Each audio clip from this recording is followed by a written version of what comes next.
اعوذ باللہ من الشیطان الرجیم، بسم اللہ الرحمن الرحیم۔ السلام علیکم ڈیئر اسٹوڈنٹس، کیسے ہیں آپ؟ آج ہم مطالعہ پاکستان 12ویں جماعت کے باب نمبر 9 میں چھٹے 5 سالہ ترقیاتی منصوبے کے ساتھ حاضر ہیں۔ یہ 5 سالہ منصوبہ 1983 سے 1988 کے لیے بنایا گیا۔ اس منصوبے کا باقاعدہ آغاز 1 جولائی 1983 کو ہوا۔ اس منصوبے کے لیے جو رقم مختص کی گئی تھی وہ تھی 442.20 بلین روپے، جس میں 242.41 بلین سرکاری شعبہ جات کے لیے اور 200 بلین روپے نجی شعبہ جات کے لیے مقرر کیے گئے تھے۔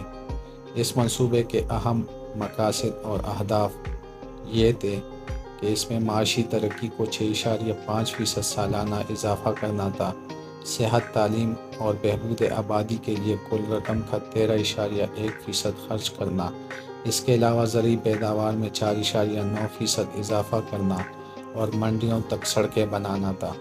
توانائی کے شعبے کے لیے 116.50 بلین روپے مختص کیے۔ اس کے علاوہ 86% دیہاتوں کو بجلی فراہم کرنا اس منصوبے کا اہم مقصد تھا۔ اس کے علاوہ ذرائع آمد و رفت کے لیے 83.52 بلین روپے مختص کیے گئے تاکہ اس کے ذریعے مختلف منصوبے بنائے جا سکے۔ اب ہم اس منصوبے کے نتائج کا جائزہ لیں گے۔ اس میں قومی پیداوار میں 6.5% کے بجائے 6.6% سالانہ اضافہ ہوا۔ زراعت کے میدان میں 3.3% کے بجائے 2.3% اضافہ ہوا۔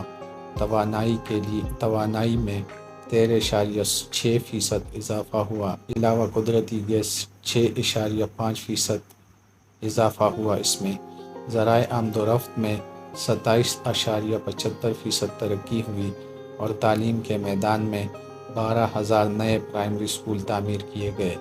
پاکستان کے برآمدات میں 11% اضافہ ہوا اور اس کے علاوہ درآمدات میں 6% اضافہ ہوا۔ اب ہم اس 5 سالہ منصوبے کی کامیابی یا ناکامی کی وجوہات جانیں گے۔ یہ منصوبہ ناکام رہا، اگرچہ ناکام رہا مگر جزوی طور پر کامیابی حاصل کر سکا۔ اس منصوبے نے اپنے 70 سے 80% ٹارگٹ جو ہے وہ حاصل کر لیے۔ اس کی کامیابی کی کچھ وجوہات یہ تھی کہ ایک طرف افغان جہاد کی وجہ سے جو پیسے پاکستان کو ملے، اس کی وجہ سے یہ منصوبہ کامیاب رہا۔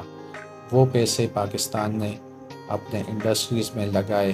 اس کے علاوہ اس دور میں پاکستان کی GDP 6.5% تک گئی۔ یہ دور بھی ضیاء الحق کا دور تھا۔